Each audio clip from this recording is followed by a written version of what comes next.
1장 4절에서 9절 말씀입니다. 베드로 후서 1장 4절에서 9절 말씀입니다.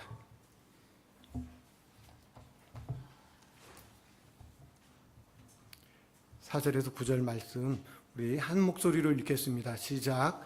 이로써 그 보배롭고 지극히 큰 약속을 우리에게 주사 이 약속으로 말미암아 너희가 정욕 때문에 세상에서 썩어질 것을 피하여 신성한 성품에 참여하는 자가 되게 하려 하셨느니라. 그러므로 너희가 더욱 힘써 너희 믿음의 덕을, 덕의 지식을, 지식의 절제를, 절제의 인내를, 인내의 경건을, 경건의 형제 우애를, 형제 우애의 사랑을 더하라. 이런 것이 너희에게 있어 흡족한즉 너희로 우리 주 예수 그리스도를 알기에 게으르지 않고 열매 없는 자가 되지 않게 하려니와 이런 것이 없는 자는 맹인이라 멀리 보지 못하고 그의 옛 죄가 깨끗하게 된 것을 잊었느니라. 아멘. 한 주간 비가 많이 왔는데 그럼에도 불구하고 이렇게 건강한 모습으로 오늘 뵐 수 있어서 너무나 반갑고 또 감사를 드립니다. 우리 좌우 앞뒤에 계신 분에게 우리 함께 인사하도록 하겠습니다. 오늘 참으로 잘 오셨습니다. 네, 잘 오셨습니다. 네, 잘 오셨습니다. 네, 우리 한 분만 더. 맞아요. 우리 김숙 집사님처럼 이빨이 확 이렇게 드러나게 웃으시면서 한 번 더 미소를 지으면서 인사했으면 좋겠습니다. 주님의 이름으로 사랑하고 축복합니다. 이렇게 한번. 네, 축복합니다. 네, 축복합니다. 네, 감사합니다.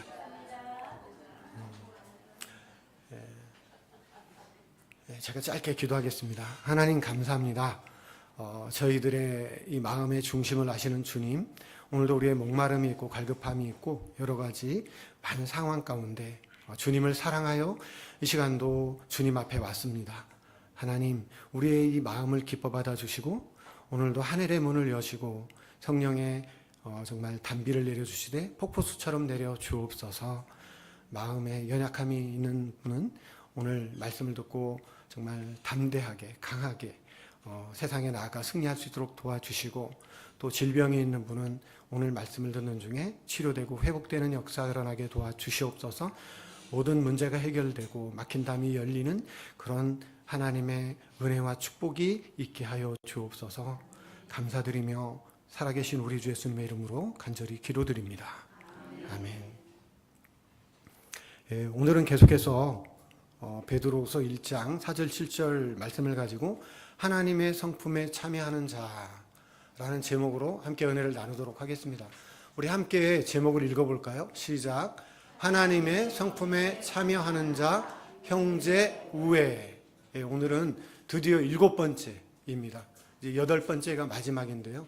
이제 7번째 형제 우애에 대해서 말씀의 은혜를 나누도록 하겠습니다. 누가복음 18장 9절에서 12절을 보면 예수님이 이런 말씀을 하십니다. 우리 함께 읽어볼까요? 시작. 또 자기를 어이롭다고 믿고 다른 사람을 멸시하는 자들에게 이 비유로 말씀하시되 두 사람이 기도하러 성전에 올라가니 하나는 바리새인이요 하나는 세리라. 바리새인은 서서 따로 기도하여 이르되 하나님이여 나는 다른 사람을 곧 토색, 불의, 간음을 하는 자들과 같지 아니하고 이 세리와도 같지 아니함을 감사하나이다.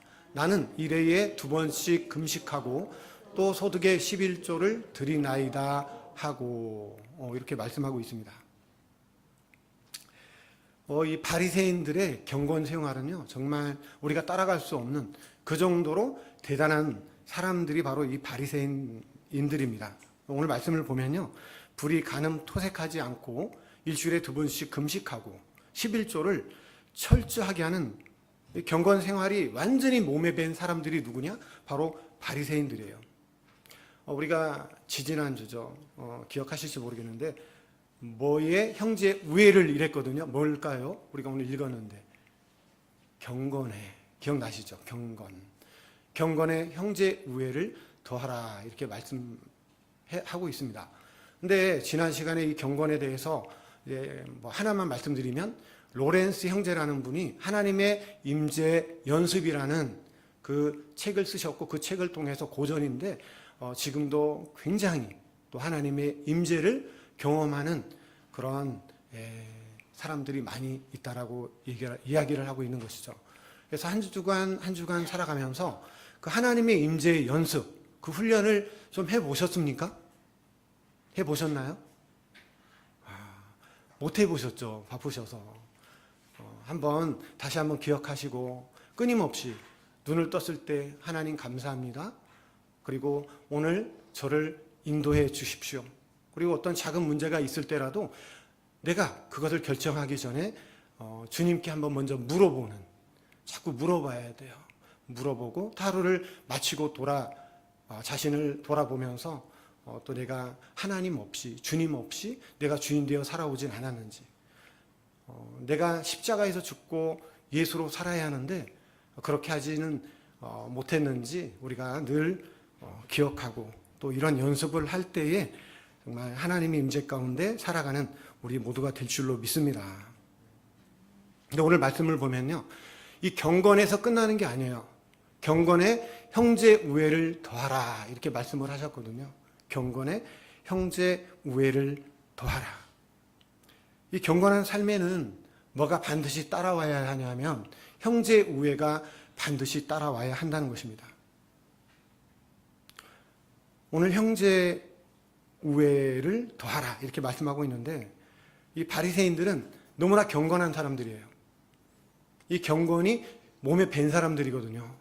근데 그 사람들에게는 뭐가 빠졌느냐? 뭐가 빠졌을까요? 형제 우애가 빠졌다는 거예요. 지금 뭐라고 그들이 고백하냐면, 옆에서 기도하는 세리를 보면서 이렇게 하나님께 기도합니다. 이 세리와도 같이 아니함을 감사하나이다. 지금 자기 옆에서 같이 기도하러 왔어요. 그리고 같이 기도하고 있는데 그를 보면서 하나님께, 하나님, 나는 이 세리와 같이 아니함을 감사하나이다, 이렇게 하나님께 기도를 한다는 것이죠. 뭔가 좀 문제가 있는 것 같죠? 뭐가 문제일까요? 이 사람은 자기의 경건이 무기가 되어버렸어요. 그게 무기가 되어서 경건하게 살지 못하는 옆에 있는 사람을 어떻게 해요? 정죄하고 판단하고 심판하는 그런 삶을 이 바리새인들은 살아가게 되는 것이죠. 왜 그럴까? 그 이유는 오늘 말씀처럼 경건은 있는데 경건에 형제 우애가 없기 때문에 그런 거예요. 그러다 보니 오히려 자기의 그 경건이 남을 판단하고 정죄하고 막 무시하고 업신여기는 그런 일들이 일어나게 된다는 것입니다. 그래서 오늘 저와 우리 아름다운 열매교회 성도님들은 경건에 꼭 무엇을 더해야 된다고요? 형제 우애를 더해야 될 줄로 믿습니다. 항상 기억하시기 바랍니다. 그래야 우리의 신앙이 올바른 신앙이 될 수 있고요, 우리의 인격이 올바른 인격이 되어질 수 있게 된다는 것입니다. 예수님의 12 제자를 보면은 정말 기름하고 물이 섞일 수 없잖아요.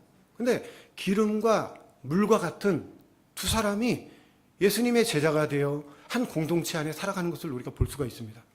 그게 누구냐 하면, 한 인물은 열심당원인 가나안인 누굴까요? 시몬이라고 합니다. 또 다른 인물은 바로 세리입니다. 죄인의 대명사 세리. 누구일까요? 마태요, 마태. 이 마태와 이 가나안 사람 시몬이 예수님의 제자가 되어서 한 공동체 안에 이 기름과 물처럼 섞일 수 없는 사람인데 함께 사역을 하는 것이죠. 이 열심당원은 누구냐?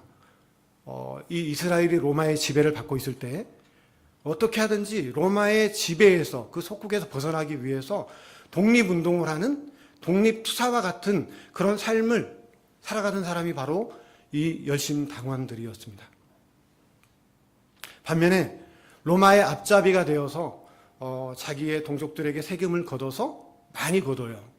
그래서 정해진 금액을 로마에게 바치고 남는 것을 자기가 착복해가지고 부를 축적하는 사람들이 누구였습니까? 바로 세리였어요. 그 세리가 누구냐? 바로 오늘 예수님의 제자 마태라는 것이죠. 매국노와 같은 사람이 세리 마태였습니다. 이 독립투사와 같은 열심 당원들은 항상 가슴 속에 칼을 품고 다녔다고 합니다.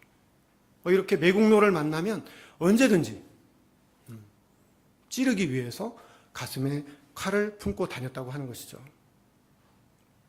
이것처럼 이 열심 당원인 세리 시몬과 세리 마태는요, 절대로 한 공동체 안에서 공존할 수 있는 사람이 아니었어요.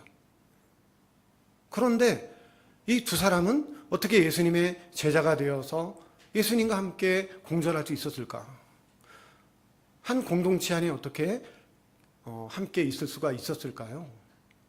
그것은 예수님을 만나고 나서 인격적인 예수님을 만남으로 말미암아 그들이 변화되어서 함께 할 수가 있었다는 것이죠.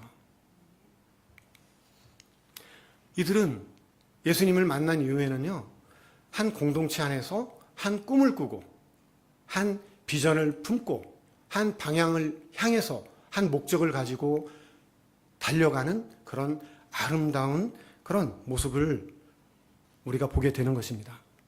이 초대교회 때는 로마의 지배를 받고 있었는데 그 로마 제국의 전체 인구의 5분의 1이 노예였다고 합니다. 어마어마하죠. 5분의 1이 노예였으니까. 그 당시에 노예는 물건 취급을 받는 정말 주인의 물건과도 같은 그런 자기 주장과 권리를 절대 할 수 없는 그런 사람이 바로 누구냐? 노예였다는 것이죠. 근데 이 초대교회가 세워지면서 어떤 일이 벌어졌느냐? 교회 안에 이런 노예들이, 이런 종들이 점점점 교회 안으로 들어오게 되었다는 것입니다. 근데 노예만 오는 것이 아니라 주인도 교회로 들어오게 되고 노예도 교회 안에 들어오게 되는 이런 일이 있을 수 없는 일이 일어나게 되는 것이죠. 그런데 이제 교회로 들어온 노예를 향해서 이제 교회는 뭐라고 그 사람들을 불렀느냐? 뭐라고 불렀을까요? 형제 자매라고 부르는 거예요. 획기적인 일이죠. 놀라운 일이죠. 이제 이것을 성경에 보면 기록해 놓은 것이 있는데 신약 성경 뒷부분에 보면 빌레몬서가 나옵니다. 빌레몬서 1장 16절에 보면 이런 말씀이 나옵니다. 함께 읽어보겠습니다. 시작. 이후로는 종과 같이 대하지 아니하고 종 이상으로 곧 사랑받는 형제로 둘 자라. 내게 특별히 그러하거든 하물며 육신과 주 안에서 상관된 너의 계랴. 이렇게 말씀하고 있습니다. 오네시모라는 사람은 누구냐? 빌레몬의 집에 있는 종이었어요. 근데 그 주인에게 큰 피해를 주고, 물질적인 피해를 주고 그 집에서 이제 도망을 가게 됩니다. 근데 그가 나중에 감옥에 들어가게 되는데 감옥에서 누구를 만나냐? 사도 바울을 만나게 되는 거예요. 사도 바울에게 복음을 듣고 새롭게 변화가 된 사람이 바로 그 종 오네시모입니다. 근데 오네시모를 다시 주인에게 돌려보내는 거죠. 그러면서 이제 사도 바울이 빌레몬에게 편지를 썼는데 어떻게 썼느냐? 이제는 오네시모를 종과 같이 대하지 마라. 이제는 종 이상으로 사랑받는 형제로 오네시모를 대하고 영접하라. 이렇게 편지를 쓰는 것이죠. 이 빌레몬서는 교회 안에서 이 형제 우애가 얼마나 중요한지를 이 시대에도 우리에게 끊임없이 깨닫게 해주는 귀한 말씀입니다. 우리가 나 구원 받았어요.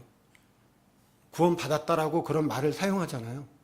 우리가 구원 받았다는 말을 쓸 때 우리는 제사함 받고 조금 어떤 질병에서 노임을 받고 치료받고 위로받는 이런 정도를 우리는 구원받았다라고 우리가 생각할 수 있다라는 것이죠. 하지만 정말 성경에서 말하는 그 구원은요, 이 정도의 구원이 아니라는 거예요. 그러면 어떤 구원이냐? 이건 기본이고요.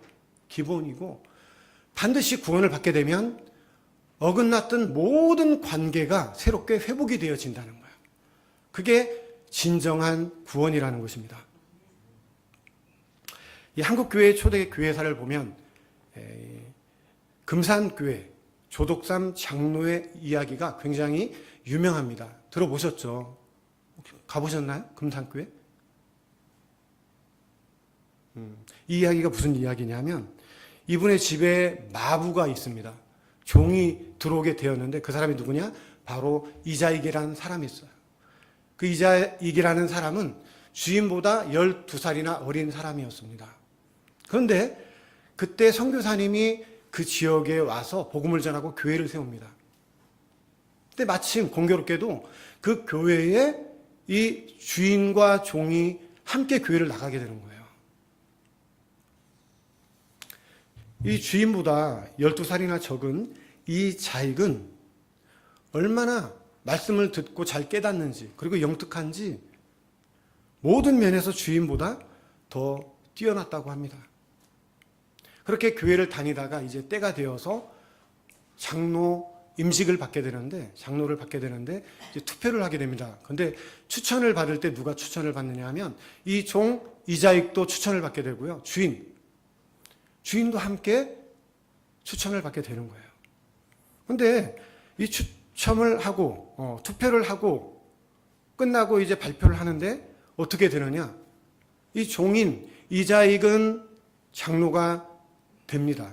그런데 주인인 조덕삼은 그 투표에서 떨어지는 거예요. 장로 투표에서 떨어지게 됩니다. 이제 그거를 안 교인들이 분위기가 싸늘한 거죠. 아무도 정말 싸늘한 그 분위기를 깨지를 못하고 있는데 그때 이 조덕삼이라는 그 주인이 이렇게 말을 했다고 합니다. 여러분, 이자익 영수는 너무나 믿음이 신실하고 모든 면에 뛰어납니다. 우리 교회 장로님으로 너무도 잘 뽑으셨습니다. 제가 앞으로 더욱 잘 섬기도록 하겠습니다. 이렇게 사람들 앞에서 말을 하는 거예요. 그러자 그 말을 들은 성도들이 우레와 같은 박수를 쳤다고 합니다. 그리고 몇 년 지난 뒤에 다시 장로 투표를 하게 되는데 그때 이 조덕삼 주인도 장로가 되었다고 합니다. 문재인 대통령 때 외교 차관, 그 외교 차관으로 임명된 사람이 누구냐 하면 조세영 민주당 의원이 있거든요. 근데 그 사람이 바로 이 조덕삼의 손자라고 합니다. 믿음의 가문인 거죠. 아주 믿음의 가문이라고 합니다. 이것처럼 주인과 종이 교회에 들어오게 되면 이렇게 아름다운 형제 우애를 나누게 된다는 거예요. 우리 교회가 바로 그런 교회가 되시기를 주님의 이름으로 축복합니다. 이 로마서에 보면 앞부분에는 죄인이 복음을 듣고 구원을 받는 그런 내용이 나옵니다. 그런데 중간 부분에 가면요, 이제 옛사람, 자가 십자가에 못 박혀 완전히 죽음으로 넘어가고 이제는 생명의 성령의 법으로 말미암아 그 이끌림을 받는, 인도함을 받으며 살아가는 그런 부분이 나와요. 그리고 나서 후반부에 가면 이제 어떤 내용이 나오는가? 인도함을 받으며 끝나는 것이 아니라 그 후반부에는 이런 내용이 나옵니다. 모든 관계가 온전히 회복되어지는 그런 단계가 나오게 되는 것이죠. 로마서 12장 10절에 보면 또 이런 말씀이 있습니다. 우리 함께 읽어보겠습니다. 형제를 사랑하여 서로 우애하고 존경하기를 서로 먼저 하며. 아멘. 예. 형제를 사랑하고 서로 우애하고 존경하기를 먼저 하라는 거예요. 내가 먼저 하라는 것이죠. 다시 말씀드리면 성경에서 말하는 구원은 우리가 제사함 받고 병 치료 받고 문제 해결되는 정도가 아니라 어느 정도냐? 우리의 어그러졌던 모든 관계가 회복이 되어지는 그 단계까지 가는 것이, 그런 삶을 누리는 것이 진정한 구원이다라고 말씀하고 있는 것이죠. 형제 우애까지 가야 된다는 거예요. 그리고 에베소서 2장 14절에 보면 이런 말씀이 나옵니다. 그는 우리의 화평이신지라 둘로 하나를 만드사 원수된 것 곧 중간에 막힌 담을 자기 육체로 허시고. 우리에게서 화평이 나올 수 있나요? 우리가 우리의 힘으로 화평하게 할 수 있나요? 없어요. 성경에서는 그는 우리의 화평이신지라. 그가 누굴까요? 하나님의 아들이신 예수 그리스도를 말하는 거예요. 예수 그리스도로 말미암아 모든 막힌 담이 허물어지고 어떻게 해요? 자기 육체를 가지고 우리의 모든 어그러진 관계를 풀어주시려고, 그래야 우리가 행복하게 살 수가 있어요. 우리가 복된 삶을 살아갈 수가 있거든요. 우리 너무나 막힌 담 많잖아요. 허물어야 될 담이 너무나 많잖아요. 근데 하나님의 아들이신 예수님이 우리를 대신해서 십자가에서 죽으심으로 모든 관계를 회복시켜 주신다는 거죠. 우리는요, 여기까지 가야 되는 거예요. 고린도후서 5장 17절에 보면 우리가 너무나 잘 아는 말씀입니다. 그런즉 누구든지 그리스도 안에 있으면 새로운 피조물이라. 이전 것은 지나갔으니 보라 새 것이 되었도다. 우리 모두는요, 그리스도 안에서 새로운 피조물이 된 줄로 믿습니다. 우리는 누가 뭐래도 새로운 피조물이 되었다라고 성경에서는 분명히 말씀하고 있는 것이죠. 그런데 새로운 피조물이 된 사람은 두 가지가 분명하게 회복돼야 된대요. 그게 뭐냐 하면 그 다음 18절에 나옵니다. 우리 18절 함께 읽어보겠습니다. 시작. 모든 것이 하나님께로 났으며 그가 그리스도로 말미암아 우리를 자기가 화목하게 하시고 또 우리에게 화목하게 그 다음에 하는 직분을 주셨으니, 화목하게 하는 직분을 주셨으니, 여기까지 나가야 되는 것이죠. 새롭게 된 피조물은요, 먼저 하나님과 화목하게 돼야 되는 것이죠. 그게 첫 번째 화목이고, 두 번째는 우리에게 직분을 주셨는데 어떤 직분을 주셨느냐? 이제 우리가 화목하게 되었기 때문에 어딜 가든지 무엇을 하든지 우리에게 주신 화목하게 하는 직분을 우리가 감당해 내야 된다는 거예요. 여기까지 회복이 되어져야 된다는 것입니다. 그래서 마태복음 5장 9절에 보면 예수님이 이런 말씀을 하셨습니다. 화평하게 하는 자는 복이 있나니 그들이 하나님의 아들이라 일컬음을 받을 것이며, 어딜 가든지 그 직분을 감당하는, 이 사람이 가면 어디든지 화평케 돼요. 이 사람이 가면 어디든지 화목하게 되는 거예요. 그렇게 하는 것이 우리의 직분이라는 거죠. 하나님이 그런 직분을 저와 우리 성도님들에게 다 주신 줄로 믿습니다. 이 사람이 정말 하나님의 아들이구나. 정말 이 사람이 하나님의 딸이구나. 하나님의 자녀이구나. 우리는 하나님의 자녀인데 또 어떤 사람들은 하나님의 자녀가 아니고 마귀의 자녀로 살아가는 사람들도 있다라는 것이죠. 그러면 우리가 어떻게 누구의 자녀인지를 알 수 있을까요? 그거는 어딜 가든지 무엇을 하든지 화목해 하는지 그렇지 않은지를 보면 우리가 알 수 있다라는 것입니다. 시편 133편 1절에서 3절에 보면 이런 말씀이 나옵니다. 우리 함께 읽어보겠습니다. 보라, 형제가 연합하여 동거함이 어찌 그리 선하고 아름다운고, 머리에 있는 보배로운 기름이 수염 곧 아론의 수염에 흘러서 그의 옷깃까지 내림 같고, 헐몬에 있으리 시온의 산들의 내림 같도다. 거기서 여호와께서 복을 명령하셨나니 곧 영생이로다. 아멘. 형제가요, 서로 연합하고 동거하는 것이 이렇게 아름답다는 거죠. 형제 우애가 이렇게 중요하다라는 것이죠. 왜 중요하냐? 형제가 연합하고 서로 형제 우애를 할 때 성령의 임재가 그곳에 임한다는 거예요. 하나님의 축복이 그 자리에 임하게 된다는 것이에요.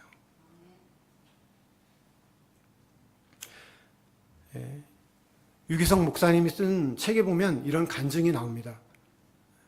목회를 하면서 유기성 목사님도 교회에 여러 번 어려움을 겪고 여러 번 막 분란이 일어나고 여러 가지 어려움 때문에 많은 고생을 했다라고 간증을 이제 해 놓으셨는데, 이제 어떻게 이렇게 간증을 했는가?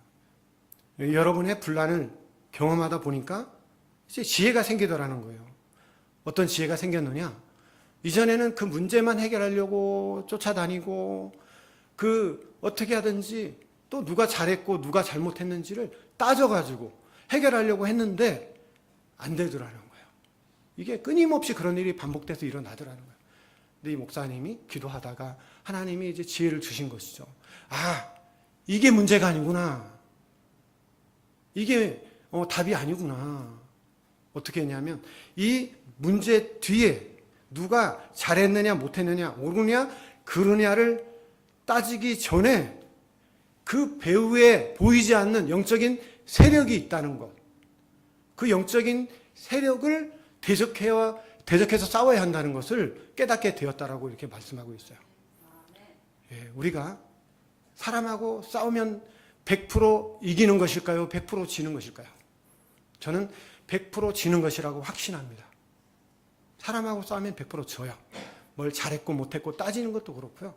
하지만 그러기 전에 먼저 하나님 앞에 무릎 꿇고 기도하면서 하나님, 내가 어떻게 해야 합니까? 이것을 어떻게 해야 분별할 수 있습니까? 그리고 그 배후에 있는 악한 세력과 대적하여 싸울 때 그 문제는 해결이 되더라라고 유기성 목사님은 그렇게 간증을 하고 있는 것이죠. 이렇게 기도했다고 합니다. 하나님 절대로 마귀가 원하는 대로 하지 않겠습니다. 그리고 하나님 지금 마귀가 원하는 게 도대체 무엇일까요? 라고 이렇게 기도를 했대요. 딱 기도하고 나면요, 두 가지가 바로 떠오른다고 합니다. 아, 이 상황에서 내가 이 말을 하면 마귀가 정말 박수를 치고 좋아하겠구나. 내가 이 상황에서 이런 행동을 탁 해버리면 마귀가 막 박수를 치면서 환성을 지르면서 좋아하겠구나. 그런 생각이 탁 든다는 거예요, 기도하면. 그러면 어떻게 해야 돼요? 그럴 때 그렇게 하지 말아야죠. 그렇게 하지 말아야죠. 그러면 그렇게 하지 않으면 어떤 일이 벌어지는가? 너무나 억울하대요. 막 너무나 억울해요. 내가 잘못한 거 없는데, 막 따져야 되는데, 막 싸워야 되는데, 그렇게 하지 않으니까 얼마나 마음이 힘들겠어요. 막 억울하고 분하고 이런 마음이 이 마음속에 들더라는 것이죠.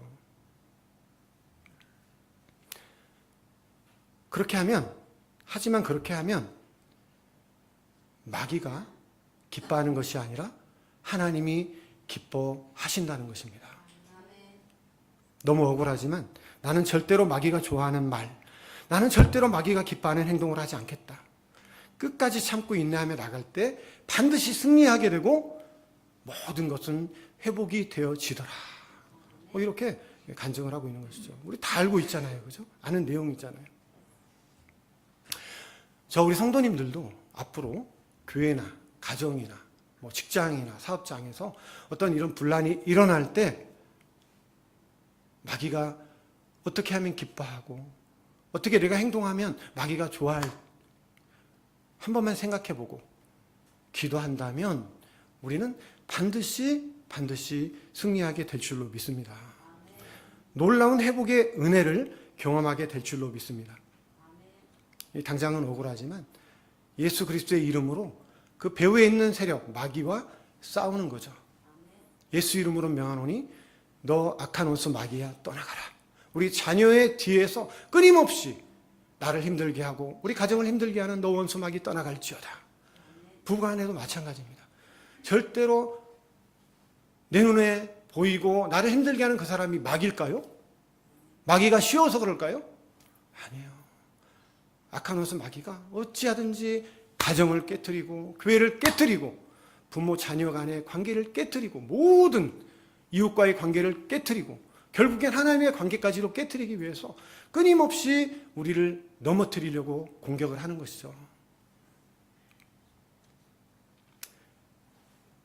하지만 그럴 때 화난다고 그냥 말하고 싶은 거 다 말하지 마시고 눈을 감고 하나님 앞에 먼저 기도함으로 승리하고 회복되어지는 그러한 역사가 계속해서 일어나게 되시기를 주님의 이름으로 축복합니다.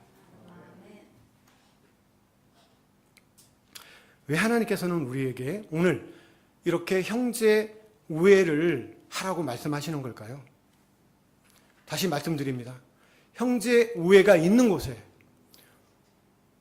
그곳에 하나님의 임재가 있고 성령의 기름 부으심이 넘치게 된다라고 분명히 성경에서는 그렇게 말씀하고 있습니다. 그러므로 이게 하나님의 성품이거든요. 8가지 성품이거든요. 우리 아름다운 열매교회 저와 우리 성도님들은 정말 경건의 형제의 우애를 더함으로 말미암아 날마다 하나님의 임재 가운데 성령의 기름 부으심으로